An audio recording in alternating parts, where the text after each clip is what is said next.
ඔබ මාර්ගයක රිය පැදිවීමක් සිදු කරන අතරතුරකදී ඔබගේ වැරැද්දක් මත හෝ එහෙමත් නැත්නම් වාහනයේ යම්කිසි අඩුපාඩුවක් නිසා ඔබට නීතිගරුක පොලිස් නිලධාරියෙක් මාර්ගයේ ඉඳලා දඩයක් එහෙම නැත්නම් දඩ කොලයක් ඉදිරිපත් කරන්න පුළුවන්.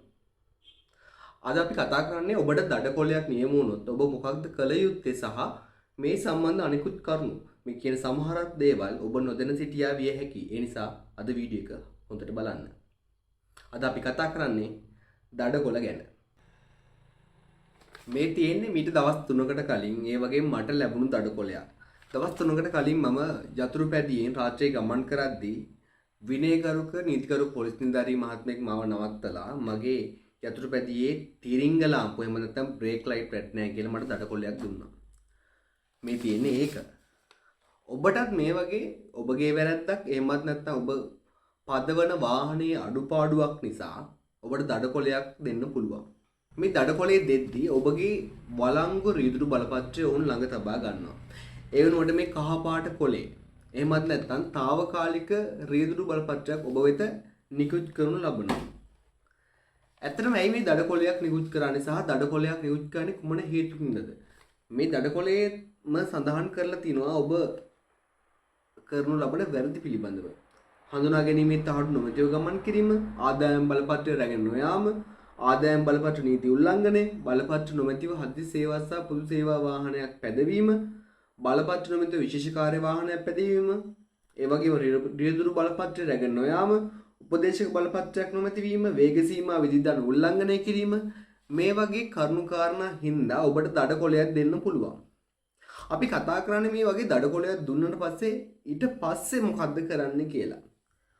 ඔබට දඩ කොලයක් නිකුත් කරාට පස්සේ මේ දඩ කොලය දවස් 28ක් ඇතුළත ඔබ ගෙවිය යුතුයි.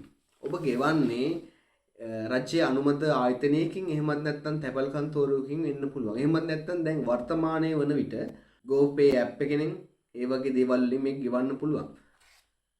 ඔබට දවස් 28ක් ලැබෙනවා මේ දඩ මුදල ගෙවලා ඒ අදාළ කුයිතාංශي ගෙනල්ලා පොලිසියට බාර දීලා ඔබගේ රියදුරු බලපත්‍රය ලබා ගන්න. මේ දවස් 28 ගැන කතා කරද්දී ඔබට දඩයක් නිකුත් කරාට පස්සේ පළවෙනි දවස් 14 ඇතුළත ඔබ අදාළ දඩ මුදල ගෙවනවා නම් අපි හිතමුකෝ මට නියම වෙච්ච එකම අපි බලමු. මට නියම වුණු දඩය තමයි රුපියල් 1000ක දඩයක්.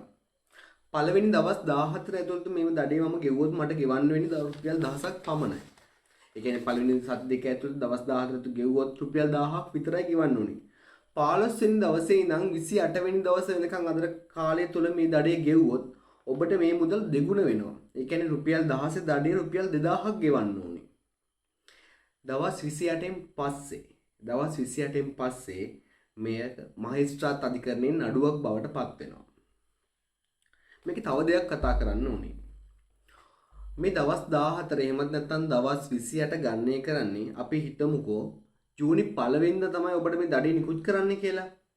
සාමාන්‍යයෙන් පළවෙනිදා දෙයක් නිකුත් කරපුවාම දවස් 14 පිරෙන්නේ අපි ගණනය කරන ආකාරයට නම් 15 වෙනිදාට.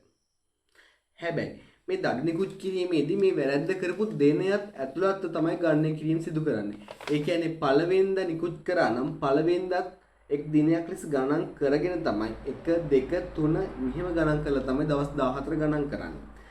ඒ කියන්නේ ජූනි 1 වෙනිදා නිකුත් කරා නම් ජූනි 14 වෙනිදා තමයි දවස් 14 පිරෙන්නේ. ඊළඟට ජූනි 28 වෙනිදා තමයි දවස් 28 පිරෙන්නේ.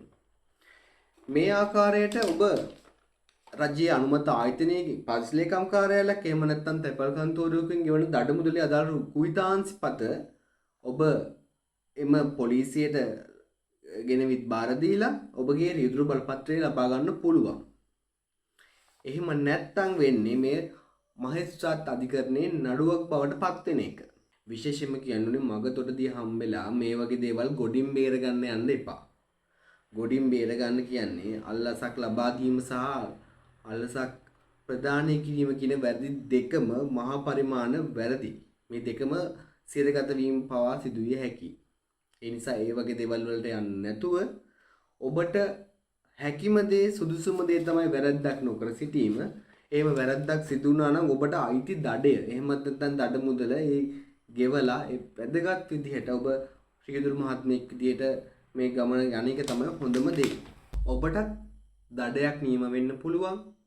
හැබැයි දඩයක් නියම නොවන විදිහට රථවාහන එලවන්න පුළුවන් නම් ඔබට මාර්ගයේ ගමන් කරන්න පුළුවන් නම් ඒක වටිනවා. මේ වගේ තවත් කරුණු දැනගන්න නීතිමය කරුණු මම දන්න තරමින් ඔබට දැනුවත් කරන්න මම සූදානම්. ඒ නිසා මගේ YouTube channel එක ගැන Law with Dilan subscribe කරලා තියාගන්න. ඒ වගේම Dilan චතුරංග ධර්මපාල කියන FB page එක follow කරලා තියාගන්න. ස්තුතියි.